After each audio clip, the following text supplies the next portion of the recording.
last week we said goodbye to the Cruiserweight Classic as we finished up. We crowned a new champion.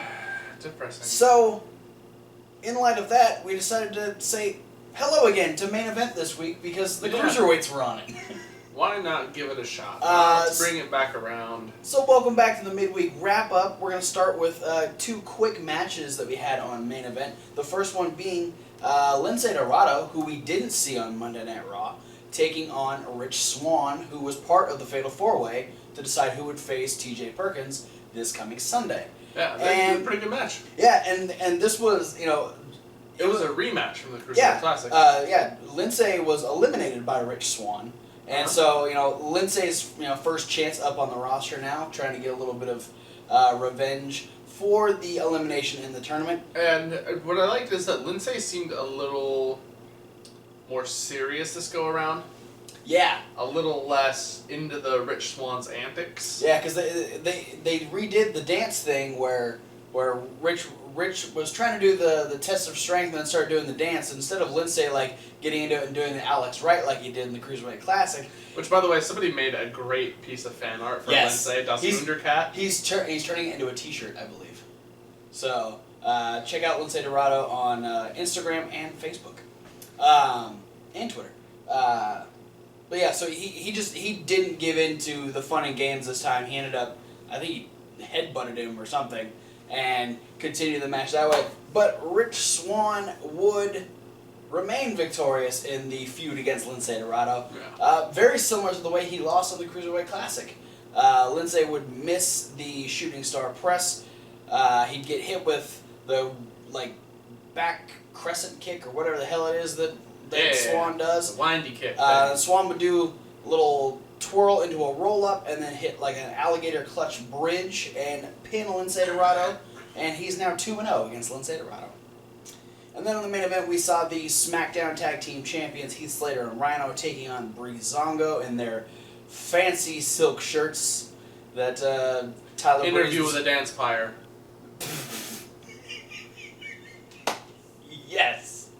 Yes, I'm all for that. Oh, good lord. Did you expect it to go any other way other than the Tag Team Champions winning? If you did, you obviously don't watch that much wrestling. But yeah, Rhino ends up getting double teamed. Slater comes in, hits a neck breaker on Fandango. Fandango rolls out of the ring. Breeze goes for a super kick that is caught by Heath Slater. He's spun around right into a gore, and the Tag Team Champions pick up the win. So a fun little match. It's good to see Breezango. So main event was worth it this week. Will we have it next week? Maybe. We'll see. Post in the comments if you like the return of main event to our review. Yeah, if you want us to keep up with the main event, we will do that. I mean, I literally just turned it on because I was like, hey, Lince said he was going to be on it. So figured I'd check it out. Also post in the comments if you want to see us do supers. Just kidding. It'd be like a 2-minute video that comes out on Saturdays. Thing happened, bye. Let's move on to NXT, where we open up with things happened. Samoa Joe coming out with a copy of the medical report after his attack on Shinsuke Nakamura last week. Somebody's getting fired for that. Yeah. Just saying, the doctor-patient confidentiality rules, laws actually, and even just rules.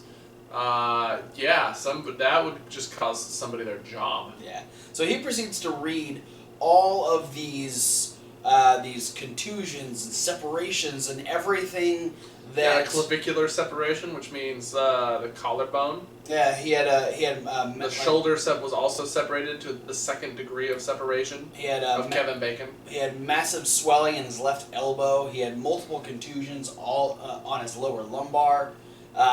And the doctor report said that due to all of these injuries, Shinsuke Nakamura will be out anywhere from 6 to 12 weeks.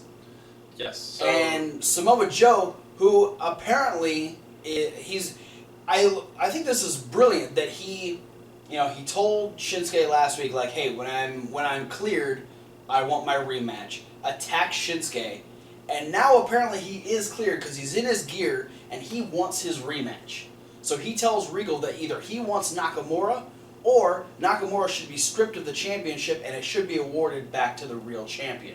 Well, if Nakamura is going to be gone for in excess of 30 days, in my opinion, he would be stripped of the championship. But I don't think Nakamura's going to be gone that long. No, Nakamura heals like Wolverine. He's a tough sumbitch. And Regal comes out. And he's like, bitch, I make the rules.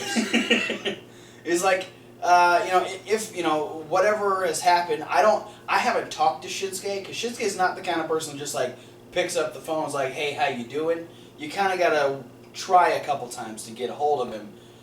So I don't know the exact mindset that Shinsuke's in, but I'm going to try and fix this. And Joe gives him the ultimatum, like, I'll give you this opportunity to fix it. And if you don't, the rest of your roster is going to look like this. He's going to turn them all Asian.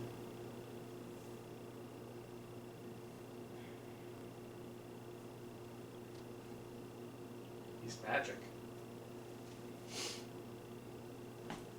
Found out that Cedric Alexander will be making his NXT debut in the main event against Andrade Cien Almas.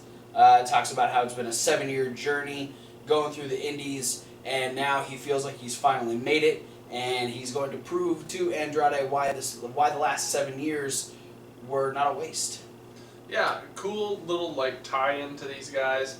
That's not a real tie-in between them per se, but something you can use to tie them in. Cedric Alexander used to be in Ring of Honor. Mm-hmm. Andrade Cien Almas, at one point, before becoming Andrade Cien Almas, was the IWGP Intercontinental Champion. Indeed. Now Ring of Honor and IWGP have a working contract together. So they're in WWE and everyone else isn't, so ha ha ha ha ha. Suckers. Liv Morgan addressed her challenge to Asuka last week, talking about how Asuka says she ran through the entire division. The entire division has been thinned out, but she's still standing here. So if it means that she's got to work a little harder in the gym, if she's got to train a little harder, doesn't matter. And it's not long after that Asuka actually walks up and says, "You think you're ready?" She's like, you sent it to the wrong address, bitch. Let's find out. And so now, next week, we will get Asuka versus Liv Morgan, which means we'll probably see the last match of Liv Morgan on NXT. Good luck, Liv. Yeah, if anybody in the comments wants to write a eulogy for Liv Morgan, well, we'll be delivering one ourselves. If it's good enough, we'll read it aloud. Yeah, please. Next week. Yeah, post in the comments your farewell thoughts to Liv Morgan and how good it was to see her on NXT for 6 months. Can we just make that gazelle about to be eaten by the alligator analogy again? I'm sure Corey will. Except Corey doesn't care nearly as much. Corey will just make it about New Jersey. Yeah, well, because he's got something against New Jersey. He does. He has an issue with New Jersey. We had Austin Aries taking on ONeil Lorcan, who we haven't seen since he said he was gonna go back to the beginning. In order to be successful, that's what he had to do. Which means headlock a lot. He did. He's been reading the Gospel of Kevin Owens, the headlock master, and he's taking lessons from Kyle O'Reilly. Yeah. The headlock city bitch. Headlock city bitch.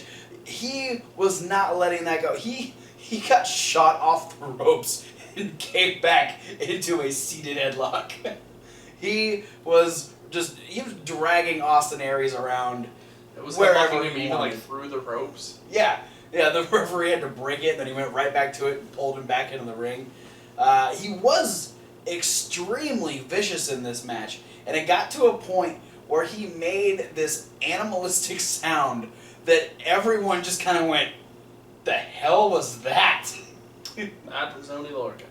Well, you give a man a name like a weird creature, he might as well start making weird creature noises.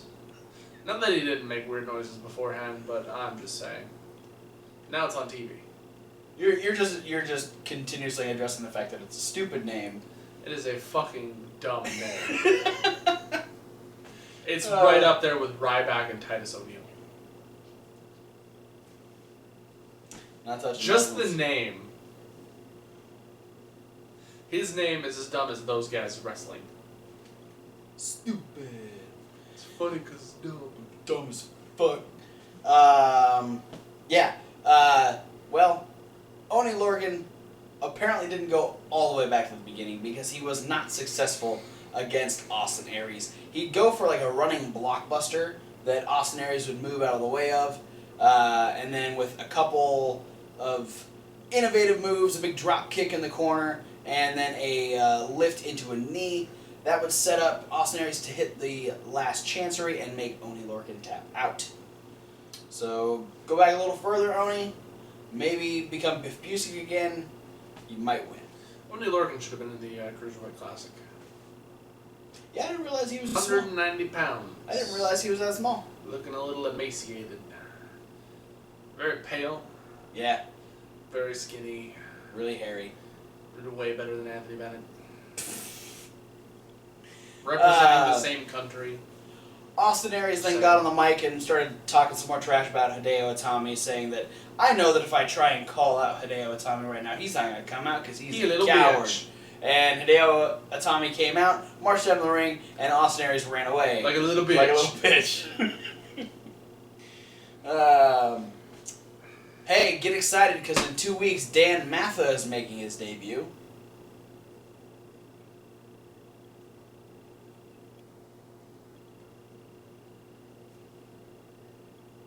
A picture of this guy yet?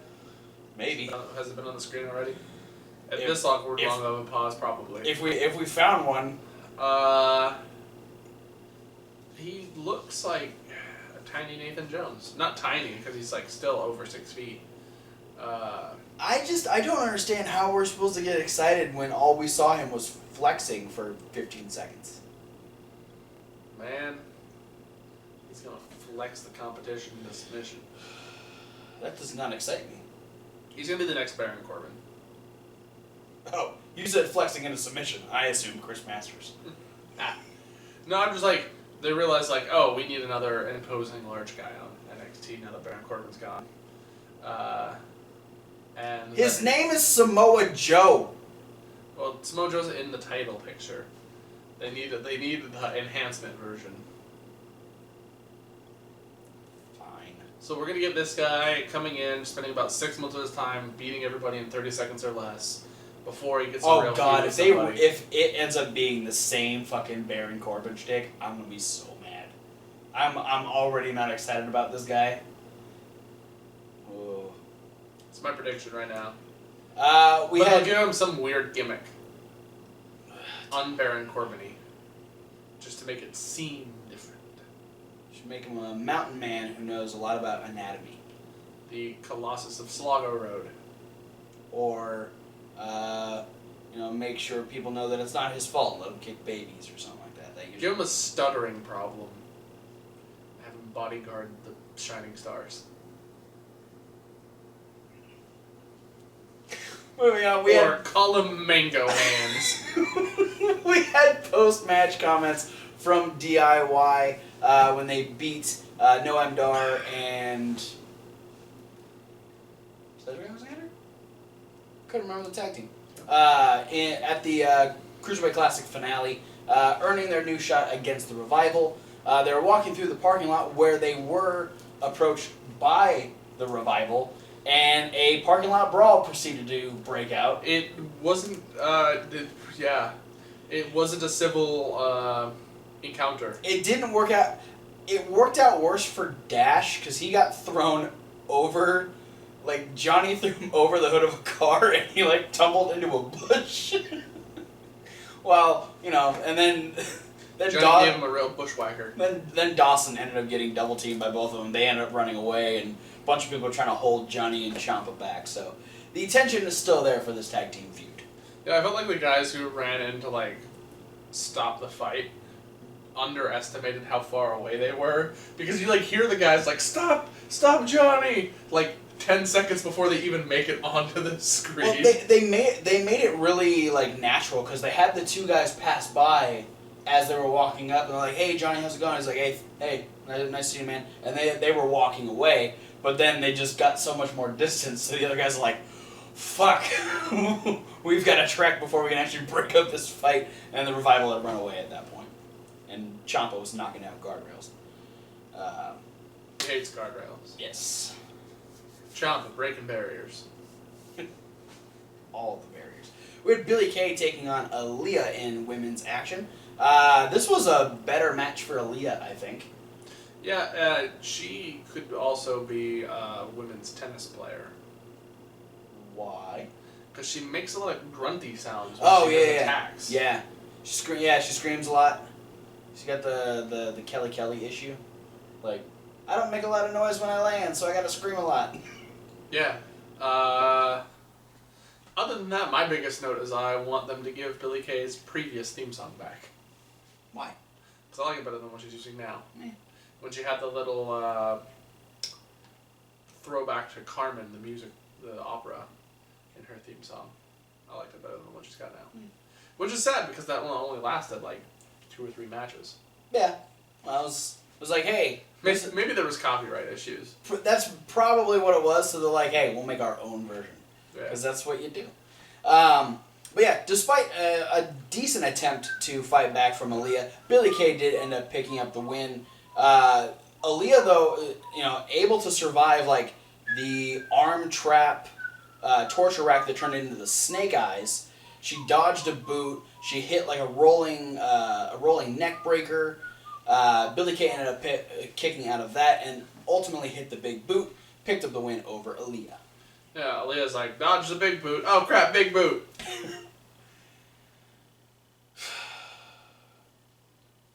Mandy Rose has issues with Ember Moon, apparently, because she doesn't look like a Barbie doll.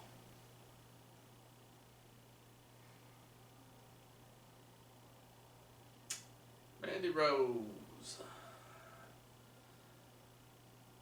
I guess if you're going to talk to anybody about self-image issues, she'd be the one to do. Talk to the one who's got Botox and boob job. And yeah, the one who looks like she has so many self-image Yeah. issues that she's going to now start projecting them onto other people.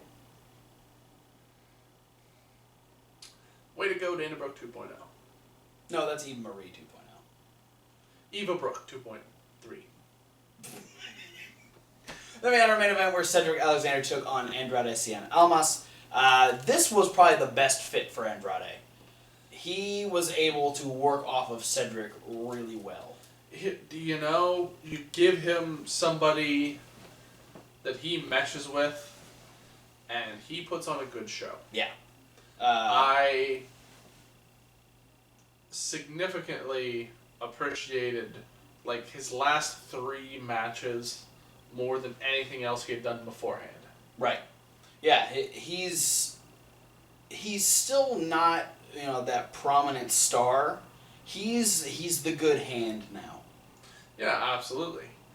He's the other No Way Jose at this point, where it's just like they can alternate them back and forth when they need another like baby face to just come in and do something. But if you put the two of them against each other, No Way Jose is going to win. Oh yeah. Which got a nice head. Doesn't bode well for Andrade. I don't foresee him going very far, but he's only been in WWE for a little while, so he might have to. Cruiserweight division. Sorry. Judging from the weight that they announced him at, he's too heavy for it. He's 215. So. Yeah, well, that's WWE's like let's add extra poundage to everybody. That's true. Because they also used to like announce Tajiri at like 230. But for somehow he's all like now able to be in the Cruiserweight Classic. And he's actually chubbier than he was back then. So fair enough. Yeah. The weights they announced don't mean shit. Yeah. Because Kane was exactly 326 pounds for like 4 years. No, it was good match though. I appreciated what Andrade brought. It was good to see Cedric outside of the confines of the tournament and just being able to wrestle, not necessarily with anything on the line, but just trying to make an impression. Yeah. The crowd was totally behind him, super excited to see him there, and he does end up picking up the win. Cien did have a lot of offense, and the best thing he did was the moonsault, and Cedric rolled and he landed on his feet and then he moonsaulted again. Yeah. The double moonsault is always one of the coolest things he does. And this is one of the uncoolest things he usually does. Yeah. He starts going for the running knees. When he starts slapping his thighs, it's just like weird inverted Spanish Rikishi. Yeah. He's got Cedric in the corner, goes for the running knees. Cedric is able to get up before he reaches him, lifts him up into the lumbar check, and Cedric Alexander picks up the win. So, a good NXT debut for Cedric Alexander. Absolutely. A lot better than his Raw debut when he tapped out to Brian Kendrick. So, if you're keeping score, out of the Fatal 4-Way match that happened on Raw, Grand Metalik is the only one out of the three that didn't actually pick up a victory this week. Yeah. Unless there's like a house show match that he was in. Yeah, if you happen to be at a house show and you saw Grand Metalik pick up a win, let us know in the comments. Yeah, post in the comments. Let's move on to Lucha. That's a pretty good segue. Talk about a luchador. Let's move on to Lucha Underground. People with masks. Yeah. We open up. There was another training session between Rey Mysterio and Dragon Azteca, talking about how Rey's trying to get Dragon Azteca to not go after Pentagon Dark because they have their own issues they have to deal with. That being Chavo Guerrero. Yeah. Chavo. I thought you meant Penta John Cena. What?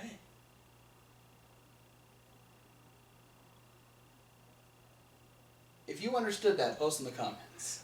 It just popped into my head and it fits. Oh, okay. Like it's a wanted to say of Pentagon Junior, Penta John Cena. All right. This whole situation with them actually became a running theme throughout the night because we had Dragon Azteca Jr. go into Dario's office later and said he wanted a match against Pentagon Dark, despite what Rey said. Yeah, and Dario's like, well, I don't give everybody what they want, so you get a match with Pentagon Dark. No, he didn't. No, he didn't. He didn't. He said that to Ricky Mandel, who came in afterwards.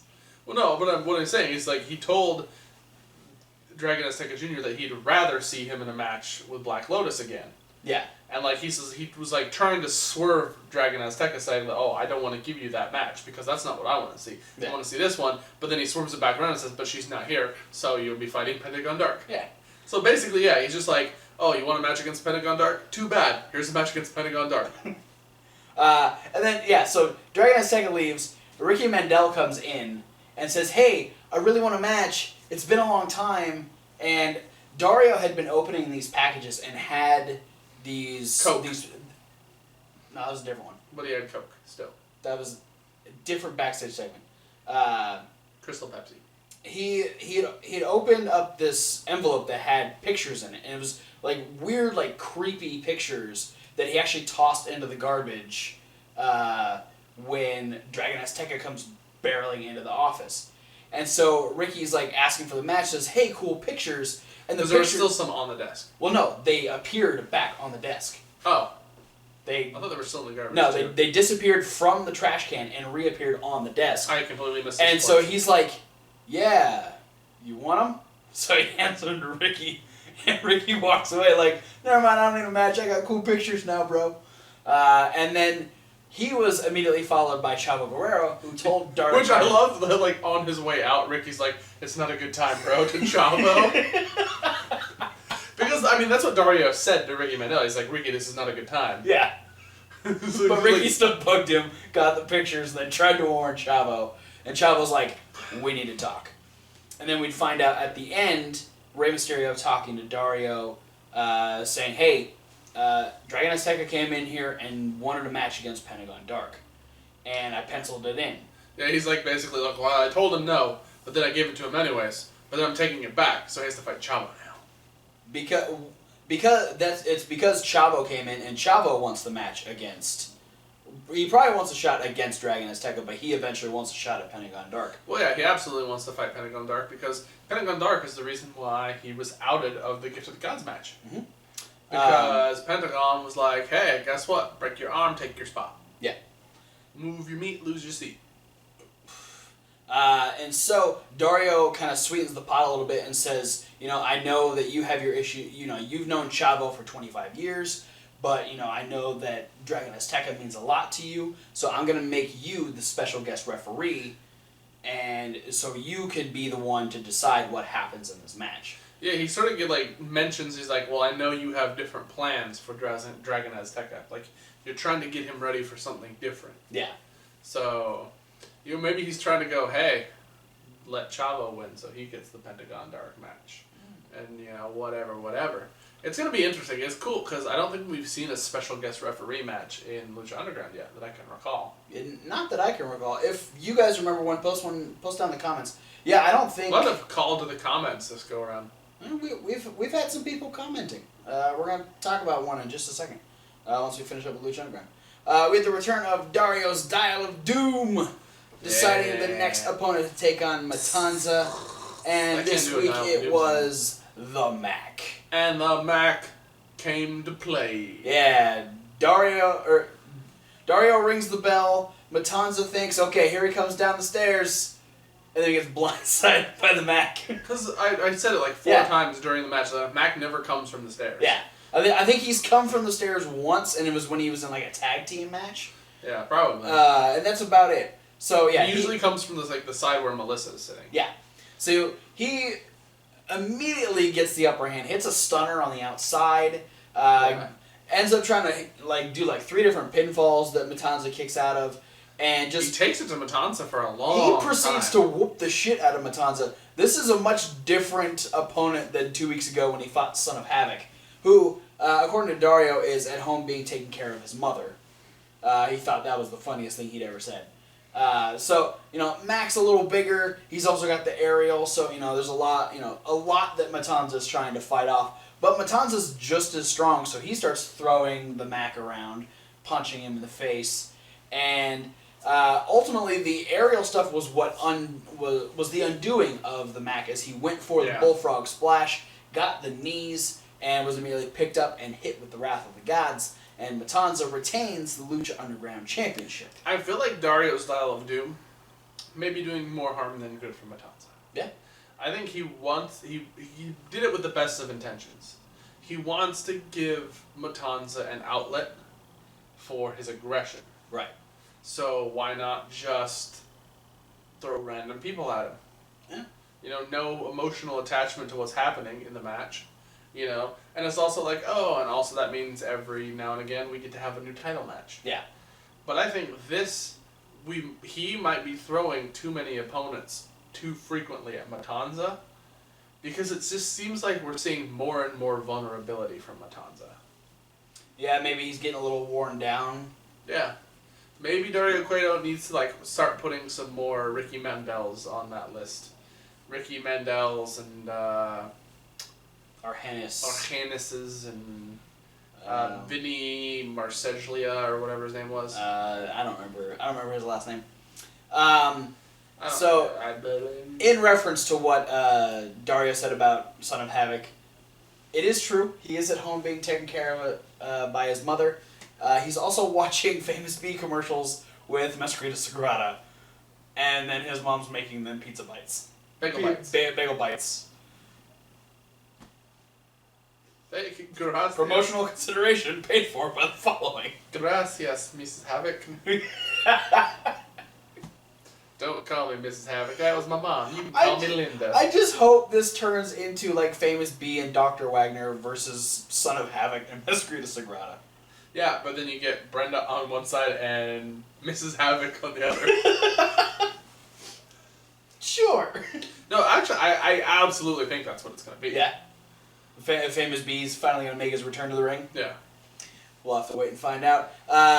So, after the retention against the Mac, Johnny Mundo bursts into Dario's office, says, hey, go out there, spin your stupid wheel again, because Johnny Mundo needs a shot. And he goes, no. This is where, by the way, Dario was snorting coke. Yeah, this is where he was snorting coke. And he goes, no, you guys are getting your rematch for the Trios Championships. That's the main event tonight. And Johnny Mundo's like, dude, ain't even gonna happen. I want the title match or nothing. And so Dario's like, oh, really? Title match or nothing? Okay, so I guess you want to leave then. He's like, yeah, sure. Yeah. I'm gonna go to my dojo. Yeah. And then you can think about how you're treating your top star. So he walks off. Yeah, he's like, I'm treating Phoenix just fine. He walks off and Taya's like, so, need a replacement in the main event? Dario's like, sure. Yeah, his loss is your gain. So now it'll be Taya teaming with PJ Black and Jack Evans. Still the Worldwide Underground. Yes, the Woog. Woog. Then we have... And she told him that he had a little something. Yeah. Get out. Get out, let me snort my coke in peace. And so we had Dario give another opportunity, the ultimate opportunity, to either Tejano or Cage, saying that he was really looking forward to them actually fighting in the finals of the For a Unique Opportunity. He respects them a lot, so he's going to give them a second chance. Says that if you want to find out what the ultimate opportunity is, you have to win. So we have a pretty rough... this is a physical match. A very physical match between Cage and Tejano, because these are two of the biggest guys on the roster. Absolutely. Like, next to Mil Muertes and Matanza. Yeah. Like, I mean, and even, like, Cage is bigger than Matanza. Yeah. I'm pretty sure all around Cage is the biggest guy on the roster. And, they're, like, similar sized, similar styles, very just aggressive, forward with the beating up. But they both also have the ability to, like, take to the air when necessary. Two of the biggest damn luchadors you'll ever see. And not bad chemistry either. No, to be completely honest. Yeah, they worked absolutely well together. And I wonder if it's like they've ever worked for the same promotion before anywhere else. There's a lot of A's or something in one of them. Yeah. Something like that. At minimum 3. At minimum. But Cage ends up beating Tejano with his discus clothesline that just kind of comes out of nowhere. Yeah. It surprised me. I didn't expect it to end there, but... Speaking, completely off topic. Okay. But speaking of discus clotheslines. Yes. Luke Harper's been cleared to return to WWE. Oh shit! I'm excited for that. I didn't even realize. I guess it has been 6 to 8 months that he was supposed to be out. Something like that. Fuck yeah. You know who else was cleared though? Who? Emma. Yes, She's apparently been cleared for the last few weeks and is getting irritated that WWE's not using her. Back to Lucha Underground.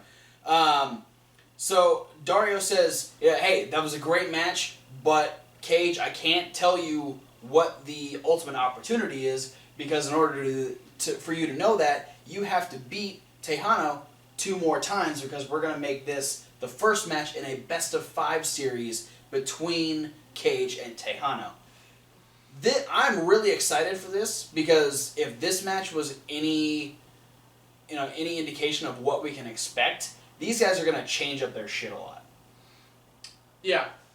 I'm just, tentative to get behind this idea.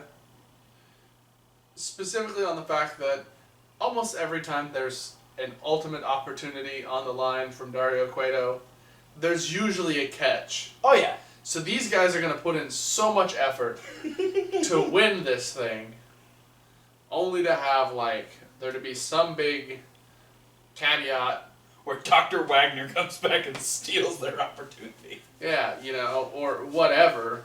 At this point, you're just you win and you get a title shot, but then also you have to spend the next 30 seconds handcuffed while Mariposa kicks you in the balls. Cage can take it. I don't know about Tejano. Cage can take it. Mariposa kicks pretty hard. It's true. But it's Wolverine, bro. Yeah, his balls aren't adamantium. You don't know that. It's just the skeleton. Maybe he's got bone balls. Bone balls. Bone balls. Balls of bony metal. This is weird. All right. Is that what they called it, boner? Moving on to the main event. We have the Woog, represented by Jack Evans, PJ Black, and Taya, taking on the Super Friends, Drago, Phoenix, and Aerostar. The biggest story of this match was Jack Evans acting like a child.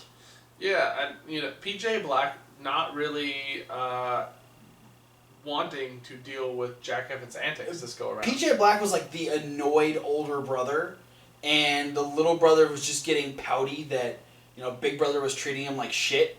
and Mom even had to get involved by grabbing Jack Evans's man bun and throwing him into the ring, and he eventually just tagged back out and sat and pouted on the outside for the rest of the match. Yeah, my favorite part of the whole thing. The match was good, by the way.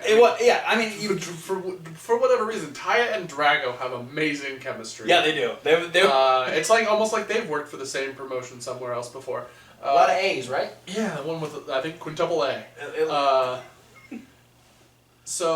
But like, Jack Evans is in control of I think Aerostar, and he like pulls him like front face lock style like over to the corner, and PJ Black tags him slap on the back style so hard that Jack Evans takes a face bump so fast. It happened. I immediately started laughing. It happened like 3 times where he just like oversold this slap to the back. Like the last one was to the outside, and that's where he just finally didn't give a shit, and he stayed out for the rest of the match. So Taya and PJ Black are trying to finish this off. Unsuccessful. Taya probably had the best moment where she ducked as Phoenix was coming out after her, and then she stood back up, and Drago went for a drop kick, and she made Drago drop kick Phoenix. Yeah, then she cross-bodied them off of the top rope to the floor. So Taya was the most dominant member of WUG in this match, which left Aerostar and PJ Black. PJ went for a springboard as he did a banderas to Aerostar, so he was out on one side. He went out on the other and went for a springboard. Then Aerostar springboarded into a danger Rana, and then went back to the outside and did a springboard lung blower to retain the Trios championships. And as the 3 of them are celebrating, Johnny Douchebag comes back, does a big old like flying double clothesline that takes out both Drago and Phoenix. He gets up, starts punching Aerostar. Taya gets back in. At one point, he's like choking Aerostar with his foot, and the camera like pans around, and you hear him go, "You like the way my foot tastes?" I'm just like, Taya gets in. There's a reason why you're not known for your mic skills. Taya gets in. PJ gets back in. Jack is still pouting through the whole fight, which is probably why they were all fought off by Sexy Star. Yeah, Sexy Star comes in, makes the save. Even though like she really didn't successfully beat up any of them, they all just kind of like ran. They're like, "Oh shit, we didn't expect her." She would like hit them a couple times, and then they would just like walk out of the ring all like nonchalantly, like they're not being attacked. And as they walked away, that's when Jack Evans went, "Oh, I gotta get with the group," and went over, and then started pointing really angrily at PJ Black, like Papa Johnny is gonna like get him in trouble. What the Papa fuck? Johnny Mundo's Pizza. Oh my god. Flavor of the week, abs. I don't understand Jack Evans. Special. $6 extra large sexaroni. But that's it for Lucha Underground. Which means that's it for the midweek wrap up. But one more thing before I tell you thanks for watching. I didn't just say it, hang on. Your challenge was accepted, my friend. Lucas Zanganelli dos Santos went and watched our... Super Santos Sr. Went and watched our... Tactical wrestling reference. Our reaction to the final deletion. And the challenge was to find and quote a line from Kevin Hawk while we watched it. And his quote was, "Jeff is having PTSD from when the fireworks exploded on the stage." I did say that. I specifically remember that. And he says, now you'll have to watch Delete or Decay. So I'm going to say right now, next week, my reaction to Delete or Decay will show up. Yeah. I've already watched it, but I haven't given my thoughts yet. So you already also watched the final deletion before I did. Yeah, too. so I'll get to watch his reaction. And I'll do it the exact same style. I'll have my phone. I'll be watching myself watch it. With occasional, like, to give you a glimpse of where we are in the moment, kind of give you a little back and forth between the TV. So we will be doing that, and you'll find that reaction video over on Reasonable Wrestling Fans. On top of that, Lucas is going to spend the day tomorrow trying to come up with a punishment wager for our Clash of Champions predictions. Alright, yeah. So if you want to join him, we are taking suggestions. Absolutely. Doesn't mean we're going to go with what you pick, But man, if you come up with something good. Yeah. And it won't necessarily be picked for Clash of Champions, but shit, we got 17 pay-per-views a year to pick wagers for. So list them down in the comments. 48 live specials on the network. Yeah, we'll pick the ones that we... 38. It's a 48. Oh, even more than I want. For a month. Jesus. Yeah, post them down in the comments. Or send them to any of the links of the social medias we have down in the description. And we'll take some of your suggestions and we'll use them in later wager videos. So loser now has to stick their hands in mousetraps. That could be one of them. Thanks for watching. Don't forget to like and comment all of those things we just told you to comment. Exactly. Throughout the entire video, because there's lots of calls for the comment box. Yeah. And subscribe if you're not already. Exactly. And check out all of our regular reviews. Tell all your friends to subscribe. Yeah, do that. Check out all of our regular reviews in podcast form. That's Indie News, Raw Reviews, SmackDown Rundown, and Midweek Wrap-Up. Because SoundCloud's not being a dick this week. For those of you that are listening on SoundCloud, come on over to the YouTubes where you get the videos that we're just talking about. Yeah, because YouTube's usually never a dick. Sometimes. But you'll get our predictions this week for Clash of Champions. They rarely ever keep us from posting videos for an entire week. That's true. You'll get our predictions for Clash of Champions along with whatever wager we end up being, we ever either have submitted or we decide on our own.